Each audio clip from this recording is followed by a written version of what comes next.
Au Togo, le laxisme et la largesse délibérée que le pouvoir de Lomé prend avec ses propres textes ont fini par plomber la gouvernance. Tout se passe de sorte que rien n'est respecté. À cette allure, plus personne ne peut prendre au sérieux l'exécutif togolais. Ce qui se passe actuellement avec la fameuse délégation spéciale consulaire de la Chambre du commerce et d'industrie du Togo est une énième preuve du désordre ambiant incarné par le pouvoir togolais.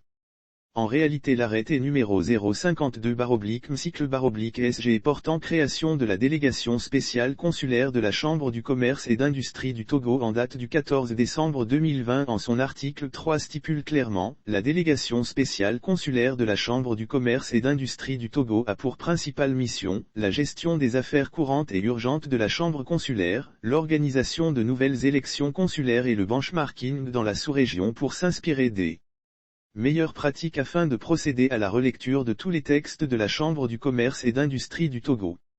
La durée de sa mission est de 3 mois renouvelable une fois à compter de la date de la nomination des membres. Par un autre arrêté numéro 002/MCL/SG en date du 5 janvier 2021, il a été mis en place une délégation spéciale consulaire pour un mandat de 3 mois renouvelable une fois. Cette délégation qui a pris fonction le mercredi 6 janvier dernier, a à sa tête Nathalie Manzineve-Bio, présidente, premier vice-président Clément Mavuli Ayali, deuxième vice-président Samuel Tibolib Sangogu.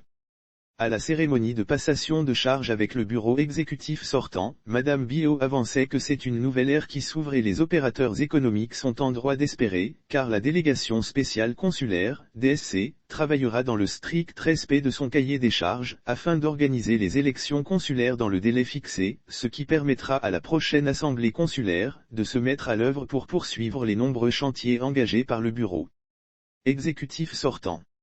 Elle s'est félicitée du travail abattu par les membres de ce bureau exécutif, afin de donner à la CECIT les moyens de remplir ses missions.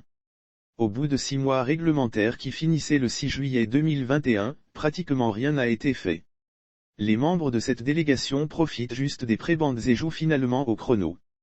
À la réunion d'échange avec les associations professionnelles le 17 août dernier, des acteurs ont exprimé leur ras-le-bol relativement à la navigation à vue qui caractérise cette gestion intérimaire. Alors que certains pensaient que finalement Nathalie Bio et compagnie allaient enfin s'occuper de l'essentiel, c'est plutôt le Conseil des ministres du 22 septembre qui annonce la prorogation de 6 mois du mandat de cette délégation spéciale après analyse et évaluation de l'objectif final. Ceci en violation flagrante de l'arrêté portant création de la DSC de la CECIT. Tout a l'air d'une plaisanterie. Il suffisait d'un suivi accru des activités de la DSC par le ministre du Commerce en toute responsabilité pour que les 3 premiers mois permettent de tout finir avec cette exception. Simple délégation de 3 mois, on prend finalement 12 mois et rien ne prouve que cette pagaille va s'arrêter dans ce nouveau délai. Dans ce pays, des délégations spéciales à la tête de nos communes ont duré près de 2 décennies au lieu de 6 mois avec les dégâts irréparables. Pourtant, la CECIT est la principale interface entre le secteur privé et les pouvoirs publics. Elle a une mission consultative et représentative, et assure également des missions de conseil, d'appui, d'information, de formation et de gestion de services industriels et commerciaux. Plus cette exception Bio traîne, c'est le cœur de l'économie qui en pâtit. Parti pour un mandat de 3 mois, Bio et compagnie en feront au moins 4. Triste Togo.